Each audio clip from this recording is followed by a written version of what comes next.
Alrighty, so this time we are going to learn about integrals.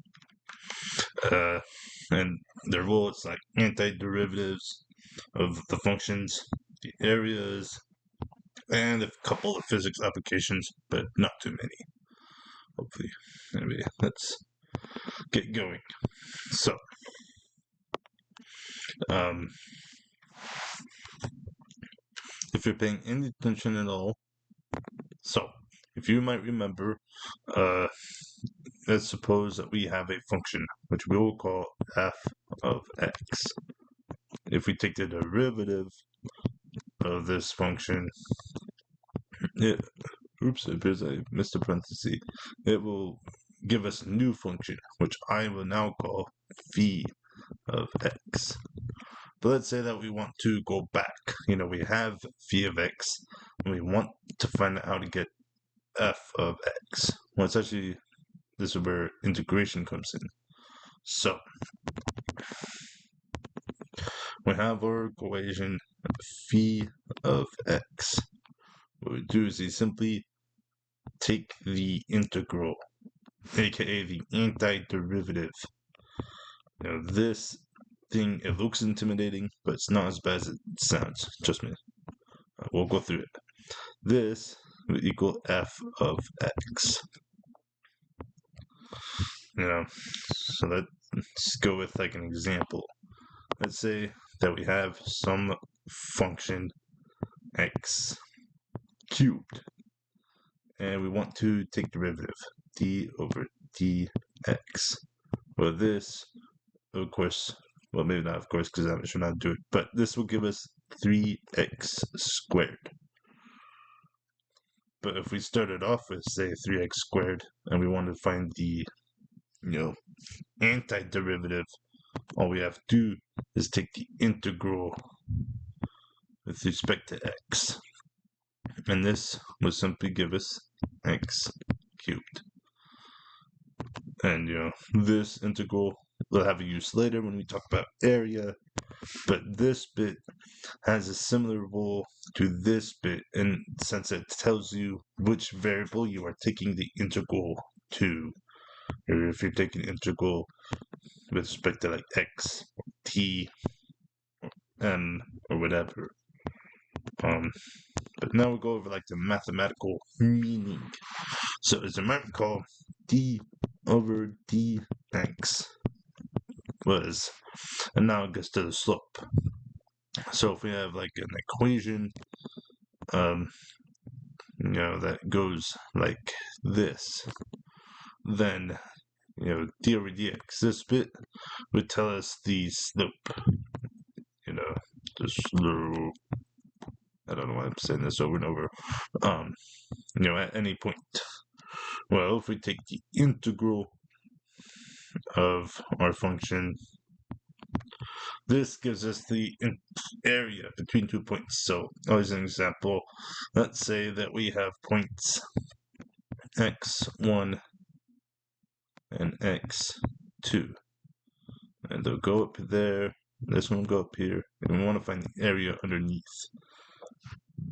Then, all we have to do is put our limits here. So x1 here, x2 here, and this will give us the area under the slope, under the curve. And this will, in fact, be the antiderivatives. But let's go through some examples. Hopefully some physics examples might clear this up.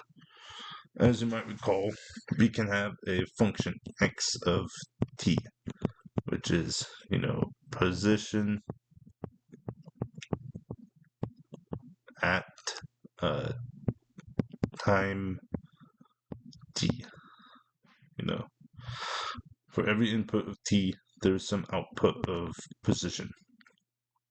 Well, if we take the derivative of x of t with respect to t, it will give us the velocity at any point.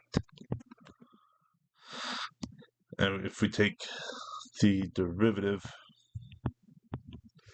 of velocity with respect to time. This will give us the acceleration at t. You know, um, however, we can undo this sort of operation if we have, say, some function which is, t and acceleration of t. And we want to find the velocity that is accumulated between, say, this point t1 and this point t2. And that means,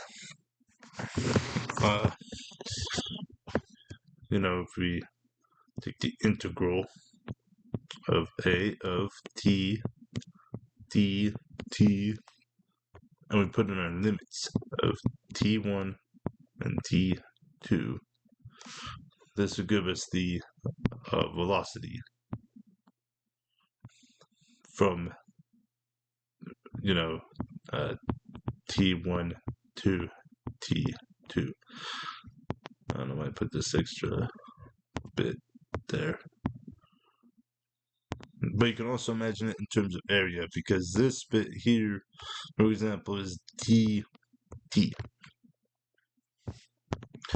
And as you might recall, the acceleration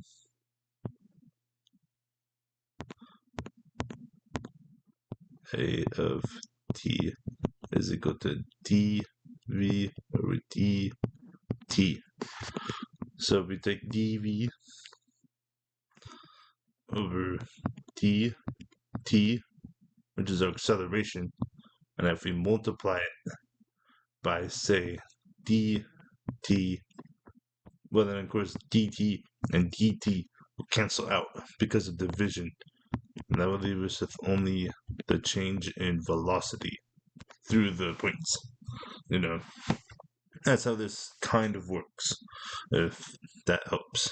You can think of this as like multiplying the acceleration by delta t, which is why this works the way it does. So let's say that we have like a rocket, blasting off somewhere. And let's say that the acceleration is equal to, I don't know, let's go with 10 meters per second squared. And we want to know the velocity at, let's say, 5 seconds. This is a shame that S looks like a 5. We'll just do a 5. Well, how would we solve this problem? The answer is just like what we did before. We can take the integral from 0 seconds to 5 seconds of 10 meters per second squared with respect to t. And this will actually pump out the value of 50 meters per second. So that means after a mere 5 seconds, the rocket is traveling at 50 meters per second. And that's pretty fast. But there's millions of velocity and acceleration problems out there, so we're actually going to do something different from velocity. Let's imagine that we have a submarine. It's not a fish. We have a submarine that has like a periscope, whatever, and we want to know the area, the volume under the water